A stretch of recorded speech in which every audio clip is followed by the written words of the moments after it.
તો સુરતમાં ખાડીપુરના પાણી ઓસર્યા બાદ 476 મેટ્રિક ટન ઘન કચરાનો નિકાલ કરાયો। લીંબાયત, સરથાણા, કનકપુર, ઉધના ઝોનના ખાડી કિનારાના વિસ્તારોમાં ખાડીપુરના પાણી ઓસર્યા। પાણી ઓસર્યા બાદ એસએમસીના 1500 સફાઈ કામદારો કામે લાગ્યા। પાલિકા કમિશનર શાલિની અગ્રવાલે તમામ વિસ્તારોમાં રોગચાળા અંગે સર્વે કરવા માટે સર્વે હાથ ધર્યો, જ્યારે તમામ વિસ્તારોમાં 16 મેડિકલ ટીમ દ્વારા કુલ 5041 ઘરોમાં સર્વે કરાયો। તપાસમાં 36 લોકોને તાવના, 5 લોકોને ઝાડા ઉલટીના કેસો મળી આવ્યા। તમામ લોકોને સ્થળ ઉપર જ સારવાર આપવામાં આવી।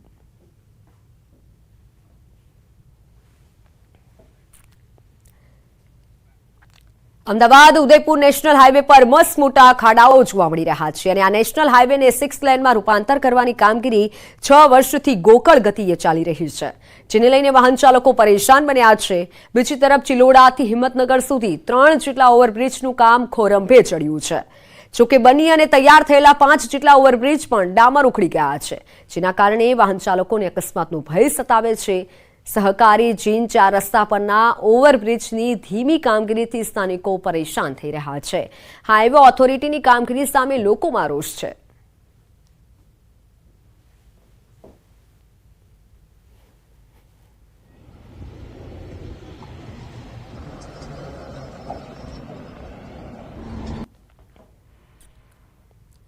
હાઈવે જે વર્ષ પહેલાં જો બન્યો છે, ઇન્ટ્રોડ્યુસ થયો છે, આજે તમે એના ખાડાની હાલત જુઓ તો 1-1, 1.5, 2-2 ફૂટના ખાડા છે। અત્યારે અમે અમદાવાદથી ઉદયપુર જઈને આવ્યા।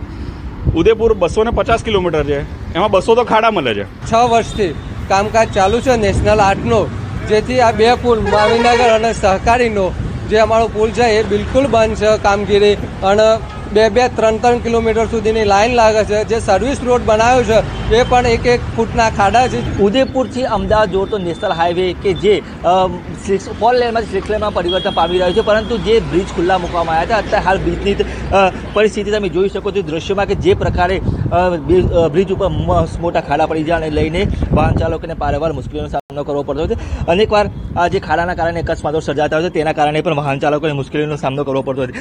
અને અત્યારે જે ખાડા છે, ખાડા પૂરવામાં આવ્યા છે, એ પણ માત્ર ને માત્ર મોટા કપચા નાખીને, એટલે કે કહી શકાય કે જે આ કપચાના કારણે પણ કેટલાક વાહનોને નુકસાન થઈ રહ્યું છે, તો આપણે જે વાહન ચાલકો પણ હેરાન પરેશાન થઈ ગયા છે। ખાસ કરીને જે અહીંયા જોવામાં જે આ કપચા છે, તો આ ઉપરાંત આ એક જ પુલની વાત નથી, આવા અનેક જગ્યાએ મસ્ત મોટા ખાડા પડી ગયા છે, જેના કારણે અનેકવાર ટ્રાફિક જામની સમસ્યાઓ અને વાહનોને અકસ્માત અને એક્સિડન્ટના પ્રમાણો પણ દિવસે દિવસે વધતા હોય છે। તે તંત્ર દ્વારા ક્યારે આ કામગીરી પૂર્ણ કરવામાં આવે, જલ્દીમાં જલ્દી રોડ સારો રોડ મળે તેવી તો હાલ તો વાહન ચાલકો માંગ કરી રહ્યા છે। વિશાલ વર્મા, ન્યૂઝ 18 ગુજરાતી, સાબરકાંઠા। ચોમાસામાં રાજ્યમાં રોગચાળો વકરી રહ્યો છે। કોલેરા અને ચાંદીપુરાના કેસ વધતા જામનગરનું તંત્ર પણ એલર્ટ થયું છે। વધતા રોગચાળાને લઈને એક બેઠક પણ બોલાવવામાં આવી, ત્યારે આ બેઠકમાં જીજી હોસ્પિટલના ડીન અને અધિક્ષક સહિત ડોક્ટર ઉપસ્થિત રહ્યા। વોર્ડ નંબર 12માં સૌથી વધુ કોલેરાના કેસ નોંધાયા, ત્યારે વધતા કેસોને અટકાવવા મુદ્દે પણ ચર્ચા કરાઈ। ટોટલ છેલ્લા 1.5 મહિનામાં અત્યાર સુધી જે કોર્પોરેશન વિસ્તારને ઇવન આસપાસના જે વિસ્તાર છે સ્લમ એરિયા, એમાંથી થઈને ટોટલ 24 કોલેરાના કેસ આવ્યા છે। એમાંથી તમામ દર્દીઓ છે જીજી હોસ્પિટલ ખાતે સારવાર લઈને ટ્રીટ થઈને ગયેલા છે, કોઈ પણ ડેથ નથી। સુરતમાં જળબંબાકારની સ્થિતિ બાદ ઠેર ઠેર કાદવ કિચડનું સામ્રાજ્ય। પૂરગ્રસ્ત વિસ્તારોની મુલાકાતે ગયેલ સુરતના ડેપ્યુટી મેયરનું ફોટો સેશન। ફાયર ઓફિસરના ખભા પર બેસી કાદવનો રસ્તો કર્યો પાર। સુરતમાં ખાડીપુરના પાણી ઓસર્યા બાદ 476 મેટ્રિક ટન ઘન કચરાનો નિકાલ કરાયો। લીંબાયત, સરથાણા, કનકપુર, ઉધના ઝોનના ખાડી કિનારાના વિસ્તારોમાં ખાડીપુરના પાણી ઓસરતા મનપાના 1500 સફાઈ કામદારો કામે લાગ્યા હતા। આ તમામ વિસ્તારોમાં 16 મેડિકલ ટીમે કુલ 5041 ઘરોમાં કર્યો સર્વે। 36 લોકોને સામાન્ય તાવના, 5 લોકોને ઝાડા ઉલટીના કેસ મળી આવ્યા હતા। તમામને સ્થળ પર જ અપાઈ સારવાર। 12850 ક્લોરીન ટેબ્લેટનું વિતરણ કરાયું। સૌરાષ્ટ્રમાં મેઘરાજાએ જમાવટ કરતા મોટાભાગના જળાશયો થયા છલોછલ। કેટલાક જિલ્લાઓના જળાશયો હજી ખાલીખમ। દેવભૂમિ દ્વારકામાં 12માંથી 11 જળાશયો 100% ભરાયા। એક જળાશયમાં 74% ભરાયો। મોરબીના કુલ 10 જળાશયોમાંથી એક પણ જળાશયમાં 100% પાણી નહીં। જામનગરમાં 21માંથી 12 જળાશયો 100% ભરાયા। સુરેન્દ્રનગરમાં કુલ 11 જળાશયોમાંથી માત્ર એક જળાશય 100% ભરાયો, 7 જળાશયોમાં 20%થી ઓછું પાણી. રાજકોટ જિલ્લાના કુલ 27માંથી 3 જળાશય 100% ભરાયા. ફૂફડ, મોજ અને સોડવદર ડેમમાં 100% પાણીનો જથ્થો, 10 જળાશયોમાં તો માત્ર 0 થી 9% જ પાણી. ભાદર ડેમમાં 33%, આજીબે ડેમમાં 73% પાણીનો સંગ્રહ. દાહોદ જિલ્લામાં સારો વરસાદ ન થતા મોટાભાગના ડેમ ખાલીખમ. જિલ્લાના 7 ડેમ માત્ર 20 થી 50% સુધી જ ભરાયા. એકમાત્ર માછણ ડેમમાં 51%થી વધુ પાણીનો સંગ્રહ થયો. પંચમહાલના ઘોગંબા તાલુકાના સરહદી વિસ્તારમાં આવેલી ગામો નદીમાં ઘોડાપુર, સાજોરથી વાવકુલ્લી ગામને જોડતા માર્ગ ઉપર આવેલા કોઝવેને ભારે નુકસાન. આંતરિક માર્ગ બંધ થતા વિદ્યાર્થીઓને ભારે હાલાકી. વિદ્યાર્થીઓ 5 કિલોમીટર લાંબો ચક્કર કાપી શાળાએ જવા મજબૂર.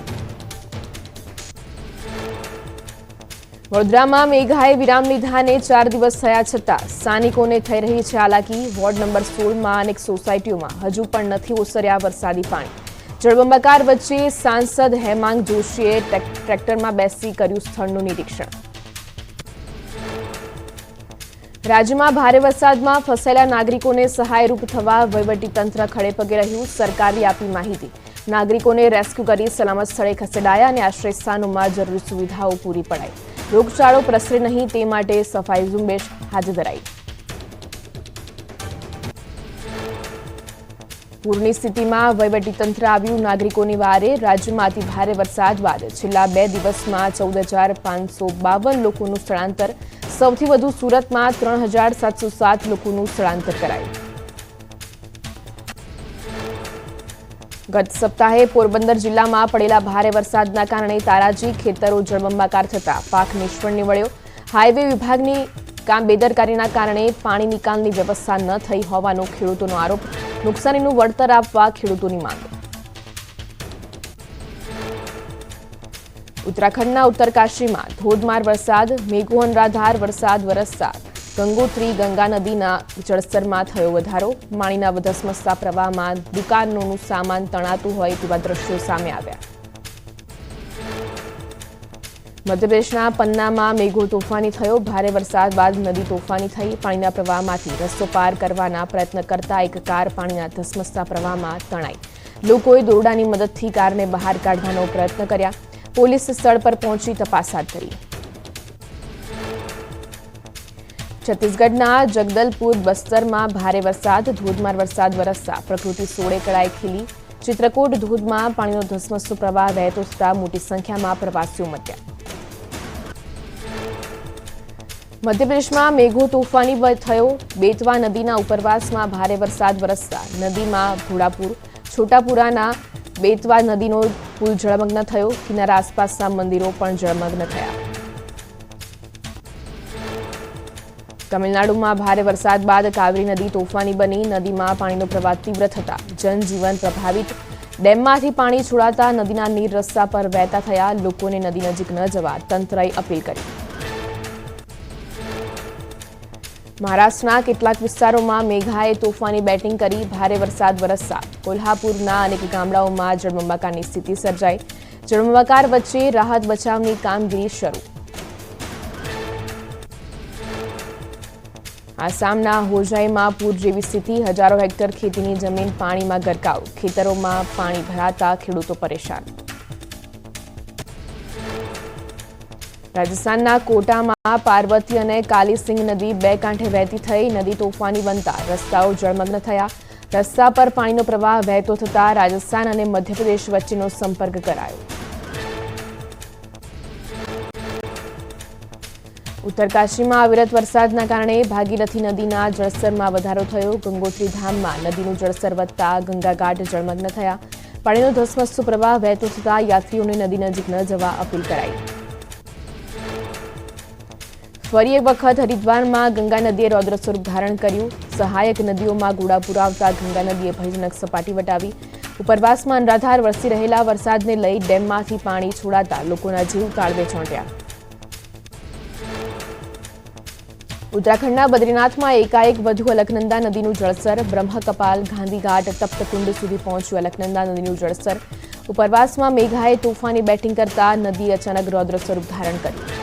યાત્રીઓને નદી કિનારા નજીક ન જવા તંત્ર તરફથી અપીલ કરાઈ। ઉત્તરાખંડના બાગેશ્વરમાં પણ મેઘાએ ધડબડાટી બોલાવી। અવિરત વરસાદથી સરયુ નદીના જળસ્તરમાં વધારો થયો। નદીમાં પાણીનો ધસમસતો પ્રવાહ વહેતો થયો। નદીના જળસ્તર વધતા નદી કિનારાના ગામોને એલર્ટ અપાયું। શાકભાજીના ભાવમાં ભડકો। ચોમાસાને કારણે શાકભાજીની આવક ઓછી। શાકભાજીની અછત સર્જાતા ભાવમાં ધરખમ વધારો। બેંગ્લોરના માર્કેટમાં ટામેટાની આવક ઓછી થતાં હોલસેલમાં વેપારીઓ ઊંચા ભાવે કરી રહ્યા છે ટામેટાની ખરીદી। ગુજરાતમાં ચાંદીપુરાના કુલ 130 શંકાસ્પદ કેસ સામે આવ્યા। અત્યાર સુધી ચાંદીપુરાના 45 કેસ પોઝિટિવ આવ્યા અને 52 શંકાસ્પદ દર્દીના મોત। 38 દર્દી ગુજરાતની અલગ અલગ હોસ્પિટલમાં સારવાર હેઠળ તો 40 દર્દીઓને હોસ્પિટલથી કરાયા ડિસ્ચાર્જ। ગુજરાતમાં રાજસ્થાનના કુલ 6 દર્દીમાંથી 4 સારવાર હેઠળ, જેમાંથી 2ના મોત। મધ્યપ્રદેશના કુલ 4 દર્દીમાંથી 3 સારવાર હેઠળ અને 1 બાળ દર્દીનું મોત, તો મહારાષ્ટ્રનો 1 દર્દી ગુજરાતમાં સારવાર હેઠળ। રાજકોટમાં 18 વર્ષના યુવાનમાં ચાંદીપુરાના શંકાસ્પદ લક્ષણો મળી આવતા ખળભળાટ। લક્ષણ દેખાતા યુવાનને ઓબ્ઝર્વેશન હેઠળ રખાયો। રાજકોટમાં હાલ 6 દર્દીઓ શંકાસ્પદ દાખલ। 2 દર્દીઓના રિપોર્ટ પોઝિટિવ આવ્યા તો 4 દર્દીઓમાં શંકાસ્પદ લક્ષણ નોંધાયા। પંચમહાલના કાલોલમાં 3 અને ગોધરામાં શંકાસ્પદ ચાંદીપુરા વાયરસનો 1 કેસ નોંધાયો। જિલ્લામાં ચાંદીપુરાના શંકાસ્પદ કેસ વધીને 11 થયા। જિલ્લામાં અત્યાર સુધી 4 બાળકોના મોત। આરોગ્ય વિભાગે દવા છંટકાવ અને સર્વેલન્સની કામગીરી હાથ ધરી। પંચમહાલમાં શંકાસ્પદ ચાંદીપુરાના કેસ નોંધાતા આરોગ્ય વિભાગ દોડતું થયું। ઝીંઝરી નવી નગરી ગામમાં આરોગ્ય વિભાગે સર્વેની કામગીરી હાથ ધરી। શંકાસ્પદ ચાંદીપુરાની અસરથી પીડાતી બાળકીના ઘરમાંથી 20 સેન્ડ ફ્લાય મળી આવતા ચકચાર મચી। ચાંદીપુરાના શંકાસ્પદ કેસને લઈ પાલનપુરમાં પૂનાથી આવેલી આરોગ્યની ટીમે તપાસ હાથ ધરી। જૂના આરટીઓ પાછળ શંકાસ્પદ કેસમાં 1 બાળકનું થયું હતું મોત। મોતનો આંકડો વધતા આરોગ્ય ટીમ એક્શનમાં। જામનગરના વોર્ડ નંબર 12માં સૌથી વધુ કોલેરાના કેસ નોંધાતા ખળભળાટ। કોલેરા અને ચાંદીપુરા વાયરસના વધતા કેસને લઈને તંત્ર એલર્ટ। મ્યુનિસિપલ કમિશનરની અધ્યક્ષતામાં રોગચાળાને લઈ યોજાઈ બેઠક। અમદાવાદના બાવળા તાલુકાના 15 ગામોની મહિલાઓને બાળ મહિલા સલામતી માટે આરોગ્ય વર્કશોપનું આયોજન કરાયું। ધરતી ચેરિટેબલ અને ગાલા ક્લોઝરે આ આયોજન કર્યું હતું। અમદાવાદ જિલ્લા ગ્રામ્યના એસપી સહિત અધિકારીઓ રહ્યા હાજર। તહેવાર નજીક આવતા એએમસીનું ફૂડ વિભાગ એક્શનમાં। બટર, પનીર, ઘી અને મસાલા બાદ 4 કંપનીના તેલનો શંકાસ્પદ જથ્થો કરાયો સીઝ। દૂધની બનાવટો, મીઠાઈ, તેલ, નમકીન સહિતના ખાદ્ય પદાર્થોના સેમ્પલ લઈ તપાસ હાથ ધરાઈ। સુરત લોકસભા બેઠક પર ભાજપ ઉમેદવારની બિનહરીફ જીતને પડકારતી અરજી મામલે હાઈકોર્ટનું મુકેશ દલાલને તેડું। સુરત લોકસભા મતક્ષેત્રના 3 મતદારોએ હાઈકોર્ટમાં અરજી કરી હતી। ઇલેક્શન પિટિશન પર 9 ઓગસ્ટે વધુ સુનાવણી હાથ ધરાશે। પિલિસ્તાન મુદ્દે મનસુખ વસાવાના ચેતર વસાવા પર પ્રહાર। કહ્યું અલગતાવાદી લોકો દેશને તોડવાનું કામ કરી રહ્યા છે। ચેતર વસાવાને આદિવાસી લોકો પ્રત્યે નથી લાગણી। પોતાના જ પક્ષના જ કેટલાક નેતાઓને ગણાવ્યા ગદ્દાર। સ્વામિનારાયણ મંદિર બનાવવાના નામે કરોડોની ઠગાઈનો સિલસિલો યથાવત। વિરમગામ, સુરેન્દ્રનગર, સુરત, રાજકોટ બાદ ખેડામાં પણ જેપી સ્વામી સહિત 7 ઇસમો સામે નોંધાઈ ફરિયાદ।